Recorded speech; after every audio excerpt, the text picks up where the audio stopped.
Hello, my name is Adam Jones. I'm a digital navigator with the Whitman County Library System, and today we're going to be talking about basic computing, the anatomy of computers, and how to kind of get around that Windows operating system. So let's get started.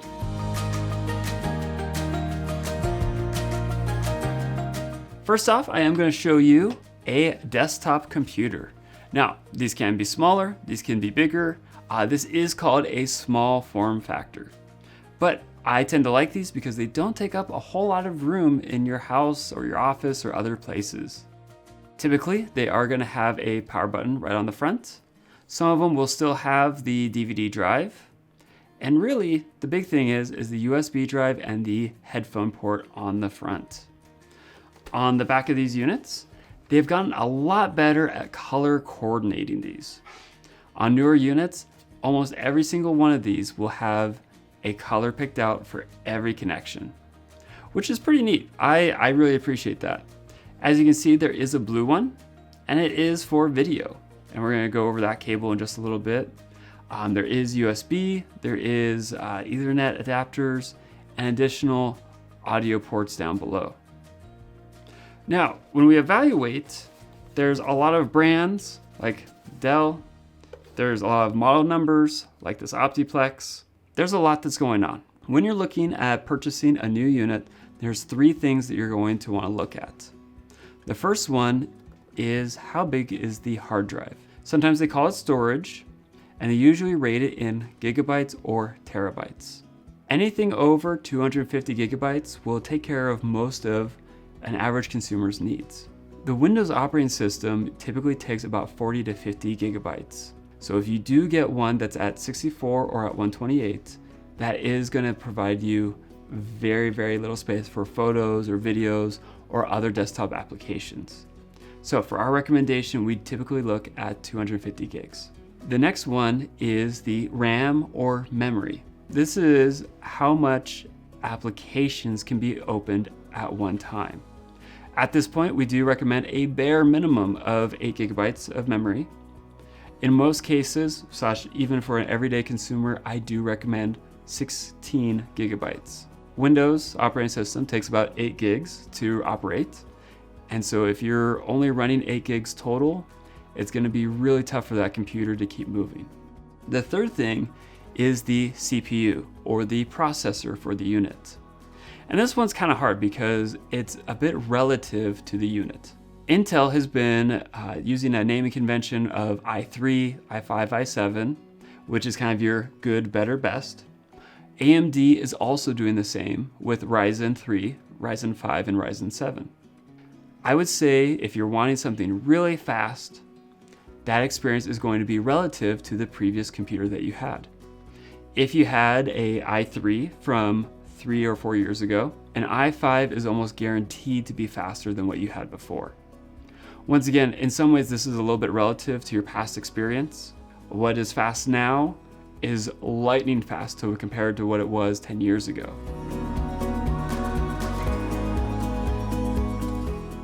The next thing I do want to talk to you about is cables. On a desktop computer, there are a lot of ports, which we kind of went through, and there's a lot of cables that can go with it. On newer ones, a lot of them are color-coded, but there are some that probably won't ever be color coordinated. Case in point, this is going to be your standard power. It's going to be a 3-prong to make sure that it has the ground. And then what you're going to put into the computer looks like this.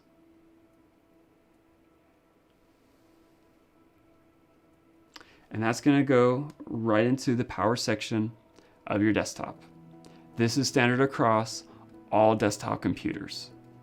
So you can go ahead and push it in. Sometimes these ones you do have to press a little bit hard, and I'm going to kind of press in. As you can see, there's a little bit of gap right here.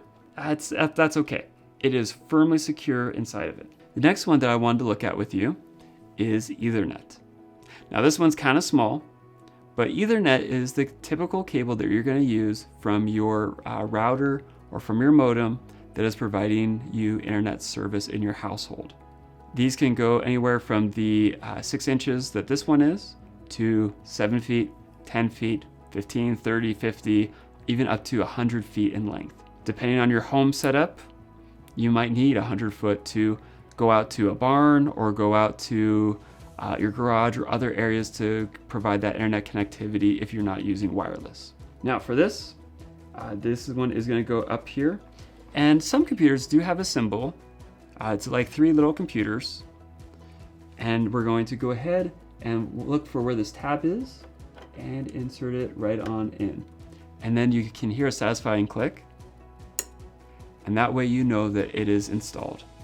The next one we talked about before is blue, and that is your video connector, which thankfully this one is color coordinated. And you can go ahead and insert it.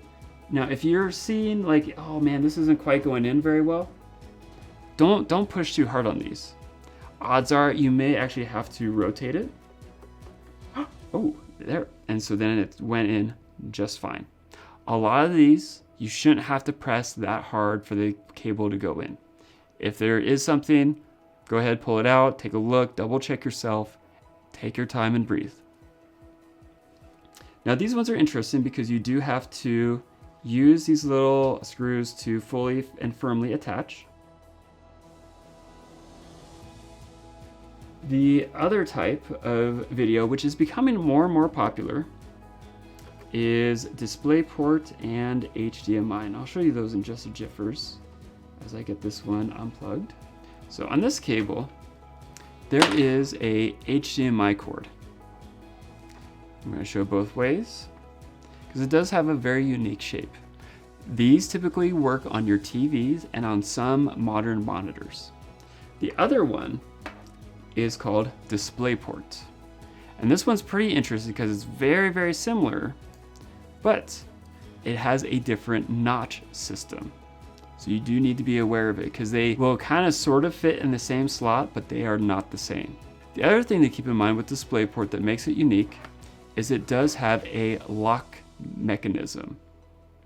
So on this computer, I am going to insert. Once again, okay, well that doesn't seem to be going in. So I'm going to breathe, flip it around, and insert. And there was a little bit of a click there, and I can't just yank this one out. I have to push down on this tab to get it out. And even then, there's still a little bit of wiggling. But DisplayPort typically has these lock mechanisms to make sure that once it's in there, it is firm and it is secure. Now you might be thinking to yourself, wow, that's a lot of cables. It is. In a lot of cases, a laptop will get you by really, really well. And we're going to go over the anatomy of a laptop together. Now, there are a lot of brands. This one is specifically an Acer, and I've been pretty happy with this one. This is my daily driver. On a laptop, it's going to have a lot of the same ports. This one has headphones, power, and USB. And the power is a circle, which is pretty common, pretty standard these days. It comes with a longer power brick, so it's a little bit different than the desktop. The other thing to keep in mind is the headphone port, where the desktop had a port for the headphones and a separate one for the microphone. This one has a combined one. Now, when you go to the store and you buy headphones, sometimes they do have adapters embedded in the box. Sometimes they don't. So do keep that in mind for whatever device you may have or are thinking of purchasing. On the other side of this device, this has a lot of the same elements. It does have an Ethernet port. It does have HDMI, so maybe I do want to plug it into a TV monitor or maybe a projector, and then additional USB ports. This one's a little bit newer, so it does have the USB Type-C, and you can use that for display and some other things. Usually I just use it to charge my phone. Now, as we open the laptop, as you can see, it has the display already attached, ready to go. It already has a keyboard attached and ready to go. And then it has the mouse. In this case, we call it a touchpad. The only hard part with these types of devices is sometimes trying to figure out where the power button is. A lot of them will sometimes have a hard button on the side. They'll have an additional button up top. but you'll want to be looking for that circle with the line through it. And on this one, it is in the top right area. So I'm going to go ahead and just press it for just a couple seconds, and it should begin powering on. Finally, the last thing that these are really nice is they already come with a webcam attached to the top. Typically a desktop will not. And even if you buy a display for your desktop computer, it will not come out with a webcam. This is really kind of your all-in-one unit that has everything attached that you can take with you ready to go.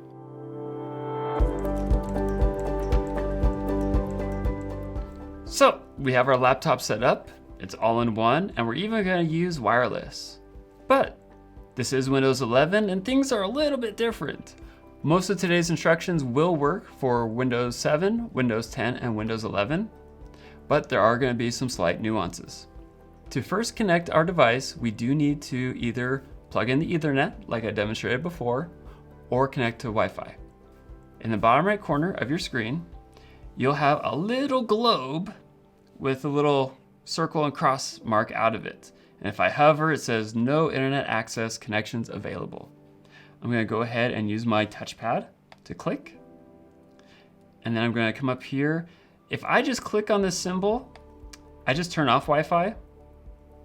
I don't know that that was the best design, but I'm going to go ahead and click, turn it on, and then I'm going to hit the little arrow icon. And that's going to show me the available wireless networks within my vicinity. I'm going to go ahead and connect to my PM Secure.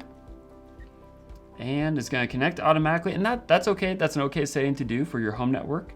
I would not recommend it for public. And it's going to ask for that network security key. So give me just a moment. Once I've typed in the password, I am going to go ahead and click on Next. It's going to verify and hopefully connect, and hopefully I know how to type. So we're connected, and that little globe with the circle cross mark is gone. You now have a little antenna that shows how powerful your strength and that connection is going at this time. So now that we have that, I did want to go over the file manager. If you think about the file manager, it's your hard drive, but in terms of like a filing cabinet, where if you pull a drawer out, you have lots of folders that are all hopefully labeled very well and very correctly. And then you've stuffed either documents or pictures or other elements in there. To access it, we're going to go into the bottom left corner to this little folder envelope, and we're going to tap, and it's going to pull up what they call the home dashboard. On the left, it's going to show your most common folders, so your desktop, your downloads folder, your documents, your pictures, music, videos, etc. I'm going to show you a different area to kind of give a little bit more contextual understanding to the file manager. If we go down to this PC, you can then see that you have the Acer C drive. That is your hard drive and your operating system. If I go ahead and I click into it, it'll say, here are your program files, and then here are your users, and then here is the Windows operating system. Even the operating system has to live in the filing cabinet with the folders in it. So I'm going to click on users, and you can see, okay, there's a public profile, but then there's me, Adam. I'm going to double click into it, and you're going to see contacts, downloads, documents, music, photos, etc. And even though this top address bar says this PC, if I click on it, it actually reveals the true path of the filing cabinet, which is the C drive, which is your normal hard drive, kind of your base default, which is the file cabinet itself. And then as we've pulled it open, we open the folder known as users, and inside the users folder, there's Adam, and inside that users and Adam is like those documents or other elements. That is where everything is living. That is where that navigation happens and how that operates. So when you do pull pictures from a camera or from your phone, it's just putting them into that users, your name, and pictures. And that is a really key mental picture to keep in mind, that it is really just folders with pictures inside of it. And that's going to be helpful when we're using zoom or other elements. For today, I am going to show you how to take a screenshot. One of my favorite tools is called the snipping tool. I'm going to use the Windows key, which is usually in the bottom left part of your keyboard. You can additionally move your mouse down to the bottom left corner of your screen and hit the Windows icon, but I do like using the keyboard shortcut because it is just a little bit faster. As soon as I tap it or click on the icon, a menu is going to pop up. And sometimes there's going to be a lot of options, but you don't even have to look at those, because you can immediately start typing SNIPPING, and it will immediately pull up the snipping tool. At this point, I'm going to use the mouse to select the snipping tool, and it brings me this little rectangle. I'm going to click on New. It will darken the screen, but bear with me. And then I'm going to click and then use my other finger to drag and move the area that I want to capture. As soon as I release, the screen undarkens and it pulls up a menu saying, hey, this is it. What would you like to do? I can highlight and do some other fun items. So maybe I did want to highlight, hey, we have this. And I do have an Acer C drive. In the top right corner, there is a save button. It looks like a floppy disk, and you can go ahead and click that icon, and it will ask you to save. And this is where you can go ahead and select pictures, because that's the file folder that's going to live in. And then go ahead, if you want to name it, we can name it. And I'll just say File Navigation and Folders. I'm going to click Save. And it's saved.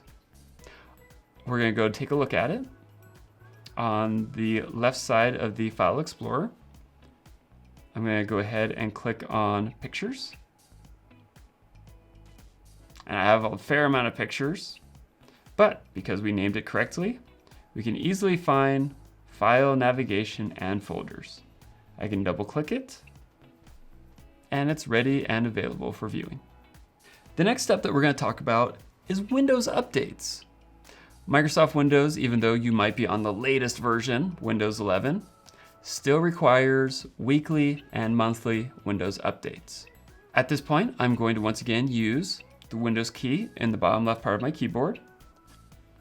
And instead of trying to hunt and find it, I'm just going to type in Windows Update. It pulls up the application, check for updates. I'm going to use my mouse on the touchpad. I'm going to select check for updates. At this point, it'll pull up a menu saying you're either up to date or you're not up to date. Sometimes it'll say you are up to date, but I do like saying, let's just check. Let's just check just in case. So we'll let that kind of spin around for just a moment. You are able to pause updates for a week to 2 weeks at a time. And there are some additional advanced features that I'm going to show you as soon as this finishes checking for that Windows update. Oh, it looks like it does have one. It's going to install the Microsoft Defender antivirus definitions, which all that means is they're going to just update. There may have been some new viruses out. Windows is going to cover you for that and install that update, and it's already done. Under advanced settings or advanced options, there are some really neat things in here. The main one that I want to bring to your attention is the active hours. You can set your active hours so that Windows updates will never trigger during your work hours and then force you to do a restart in the middle of your workday. The only hiccup is if you only have your computer on between the hours of 8 a.m. and 5 p.m. That would guarantee that a Windows update would never actually run. So it is good to leave your computer on overnight on occasion, or to set your Windows update hours just a little bit tighter so that an update is able to go through during the hours that the computer will be on. Now, I do check this about weekly to monthly.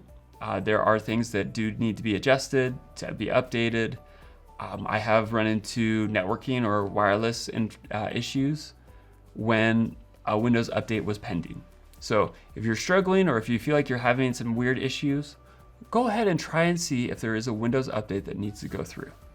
The primary use for a computer, especially when you're connected to the internet, is to browse the internet. So at this point, I'm going to use the mouse to navigate to the top right corner and hit the exit, and I'm going to type in Edge, which is the default browser on your computer. Now you may install Firefox or Chrome or a different browser, but for today we're just going to be using the default browser, Microsoft Edge.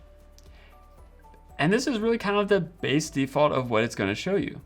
It's going to show you some news elements and invite you to search the web. So we might say, okay, what is the weather in Pullman today? Pops up, says, hey, there is a flood warning today. There's been a lot of thawing from the melt and the snow.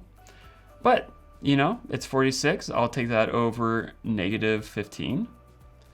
And we get to click through and see what the weather is the rest of the week. We can also say, what was the WCU football score? And it will pull up and show you all the scores of the previous games for the team of your choice. There's some pretty handy tools in just looking for that information that will show it to you right on the fly. Our next step that we're going to look at is searching, installing an app, and using Zoom. Over the last couple years, Zoom has become much more popular, and so we wanted to show you those step-by-step ways to get going on those conferences. So I'm going to type in Zoom, and right at the top is going to show us zoom.us. I'm going to click into that search result. One platform to connect, plans and pricing, sign up, it's free. Even better yet, if you scroll all the way to the bottom of the page, they actually have the downloads all right here. The one download that you're going to want to use is called the Meetings Client. So I'm going to go ahead and click on that one. And then it's the Zoom Desktop Client. Now, that is a little bit confusing because we're on a laptop. That is still the correct one that you want to download. They're making a distinction between a desktop laptop computer versus a tablet or mobile device. I'm going to go ahead and click download. And in the top right corner, you're going to see that it does download the installer. It comes in at 62 megabytes or 66. I'm only going to click on it once it is said it is confirmed done and it's not showing any of those other numbers. As I hover, it'll say open file. I'll go ahead and click on that. Now your computer may at this point say, oh, are you sure you want to install? That is your user access permissions. Of course, that's up to you to install software on your device. I am choosing to allow the installation to go through. We do recommend to make sure that you trust the website and the places and the apps that you are installing to your computer. There are websites out there that can mimic an official website, and so do check the address bar. This one does say zoom.us. That is the official one. And so I know that this download is good and safe. If it was from download.com or even CNET, I'd be a little bit leery of that. The installation has now been successful. It's asking me if I want to keep it up to date, which I actually do in this case. And so now I can either sign in or join a meeting. The beautiful thing about Zoom is you actually don't really need a login. You can just join meetings on the fly. So I'm going to go ahead and check my email to see if I have a Zoom invitation.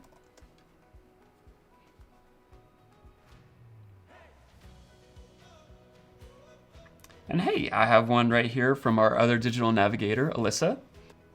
Go ahead and click on the email. And then it will provide me this really long link. Now you can go ahead and grab the meeting ID and the passcode, but if you tap the link, it will actually pull up the Zoom website. And then it will ask, hey, Zoom is wanting to open, is that okay? In this case, I do trust the application. I do trust the email source. So I am going to go ahead and click that open button.